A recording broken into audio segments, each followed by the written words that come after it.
On est 4 milliards sur Internet. C'est-à-dire, on est des individus autonomes. On a quitté les appartenances traditionnelles, le mariage, le syndicalisme, la politique, l'église souvent, même s'il y a des choses qui remontent. Et puis en même temps, on est tous connectés dans une énorme machine. Twitter, c'est 2007. 2007, ça a 12 ans.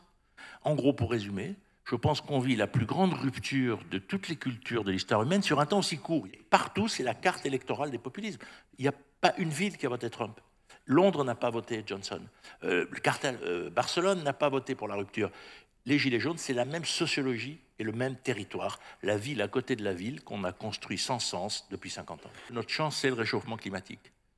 Je pense qu'on est dans des sociétés où, au fond, je dis souvent, le peuple est redevenu foule, pour reprendre la formule de Victor Hugo. C'est-à-dire, un peuple, ça a une mémoire, des souvenirs. Ça vaut ce que ça vaut, mais les souvenirs de la résistance, les souvenirs des grandes grèves des mineurs, la souvenir...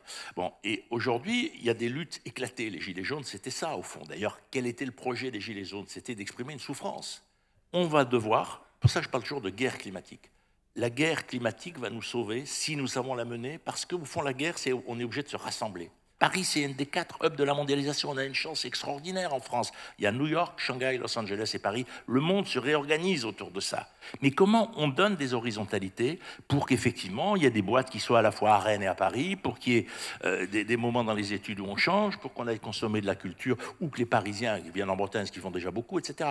Comment on sort de notre culture en silo? Il y a la commune, le département, etc. Chacun pense son territoire. Non, il faut penser sa population. Je pense que la presse régionale, elle est intéressante parce qu'elle parle du territoire. Vous passez, vous avez Rennes, vous avez Machin, vous avez Cancale, des choses du quotidien. Vous savez, c'est exactement comme les spectacles de fin d'année dans les écoles. C'est ce que je préfère, en fait. Parce qu'il y a tous les parents, il y a les enfants, il y a du vrai sens, il y a les profs ont essayé que ça ait de la gueule. Ben souvent, culturellement, c'est mon spectacle préféré de l'année, en réalité. C'est le plus émouvant.